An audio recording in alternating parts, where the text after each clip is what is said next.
10 News starts right now. Good morning, South Florida. I'm Eric Yutzi. Here's a look at your top stories today. Flames breaking out at a Northeast Miami-Dade apartment complex. The fire and explosion happening on Wednesday in a neighborhood near San Simeon Way and Northeast 207th Street.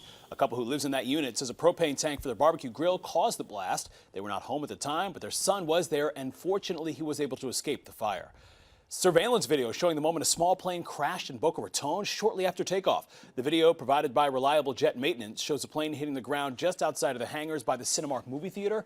We're told their mechanics ran to help two people on board. The victims were left with minor injuries, but one of them was taken to the hospital.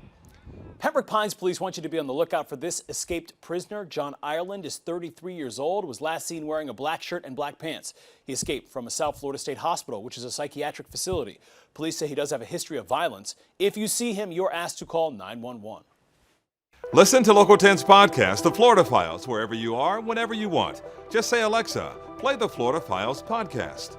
Getting the latest episode of Florida Files. Here it is from TuneIn. Previously on the Florida Files. Or just ask Siri, I want to hear the latest Florida Files podcast. Here's the newest episode of the Florida Files. Get the Florida Files on Alexa, Google Home, or Apple devices just by saying play the Florida Files podcast. The Florida Files from the one and only Local 10.